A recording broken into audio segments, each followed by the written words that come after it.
Assalamualaikum warahmatullahi wabarakatuh.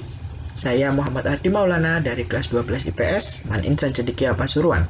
Untuk memenuhi ujian madrasah mata pelajaran PPKN, kami sajikan video mengenai permasalahan hukum di Indonesia yang mengancam pertahanan keamanan bangsa dan negara di bidang HAM, di mana penyelesaiannya diadili seadil-adilnya dalam peradilan Indonesia, di mana Pancasila dan Undang-Undang Dasar 1945 sebagai acuan dasarnya. Assalamualaikum warahmatullahi wabarakatuh. Kali ini saya Muhammad Ardi Maulana akan menganalisis kasus tentang pembunuhan Angelin. Berawal pada 16 Mei 2015, Angelin dinyatakan menghilang dari rumah. Lalu, tanggal 17 Mei 2015, kakak angkat Angelin mengumumkan hilangnya Angelin pada laman Facebook berjudul Find Angelin Bali's Missing Child. Lalu, 3 hari setelah menghilang, keluarga melapor ke polisi sektor Denpasar Timur. Polisi memeriksa sejumlah saksi, yaitu Margaret, ibu angkat Angelin, Antonius, pembantu sekaligus penjaga rumah, dan seorang penghuni kontrakan milik Margaret bernama Susiana. Setelah beberapa kali penyidikan, akhirnya pada tanggal 10 Juni 2015, polisi menemukan jasad Angelin di pekarangan rumah Margaret. Angelin ditemukan dikubur pada kedalaman setengah meter dengan pakaian lengkap dan tangan memeluk boneka.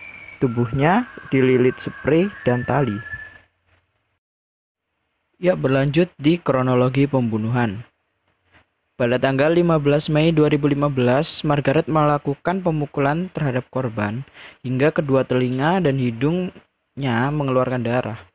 Kemudian, pada 16 Mei 2015, pukul 12.30 WITA, terdakwa Margaret memukul korban dengan tangan kosong dan membenturkan kepala korban ke tembok sehingga Angelin menangis.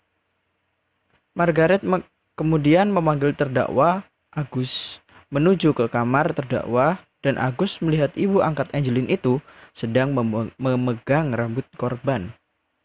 Selanjutnya, membanting korban ke lantai sehingga korban terjatuh ke lantai dengan kepala bagian belakang membentur lantai sehingga korban terkulai lemas. Lalu, korban diikat lehernya dengan tali, lalu itu dibungkus dengan sprei dan dikubur di belakang rumah Margaret atau ibu angkat Angelin itu sendiri. Prosesi hukum pada kasus ini dimulai pada tanggal 10 Juni 2015. Polisi mulai menyelidiki dengan hasil Aguste Hamba Mai sebagai tersangka pembunuhan Angelin.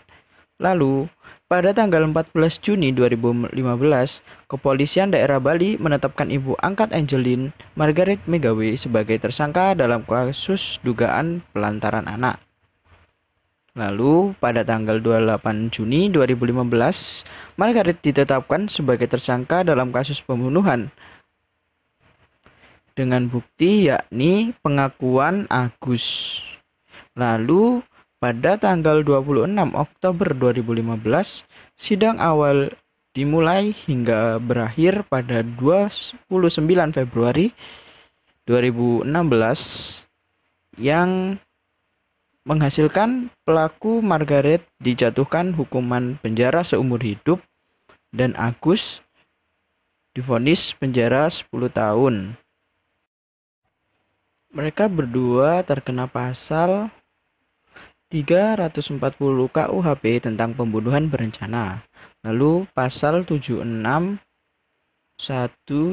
CO. Lalu pasal 88 Undang-Undang Nomor 35 Tahun 2014 tentang Perlindungan Anak atas perubahan UU Nomor 23 Tahun 2002. Kemudian pasal 76B JO, pasal 77B Undang-Undang Nomor 35 Tahun 2014, pasal 76A huruf A JO, pasal 77 Undang-Undang Nomor 35 Tahun 2014 tentang Perlindungan Anak.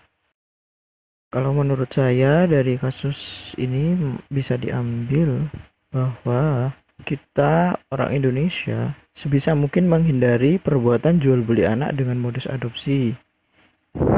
Terus mengembangkan model pengasuhan anak dengan konsep orang tua asuh tanpa menghilangkan hubungan keturunan dari orang tua kandung si anak.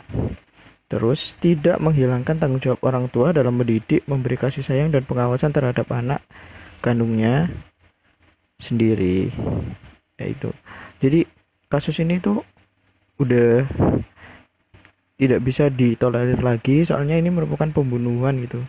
Pembunuhan yang ya bisa dibilang sadis gitu. Jadi hukum dari pemerintah sudah tepat dan sesuai menurut saya. Sudah. Sekian dari saya.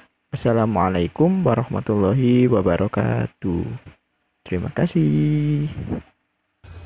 Ya, pesan yang bisa saya berikan kepada penerus bangsa, anak muda aja sekarang, kita sebagai anak muda telah dididik dan diberi ajaran-ajaran yang baik. Kita memiliki moral dan akhlak yang insya Allah baik. Kita jangan sampai melewati batasan-batasan di mana itu sangat fatal jika kita lakukan. Yang bisa saja konsekuensinya itu tidak hanya merugikan kita, namun merugikan orang lain dan merugikan orang banyak. Sekian dari saya. Assalamualaikum warahmatullahi wabarakatuh. Terima kasih.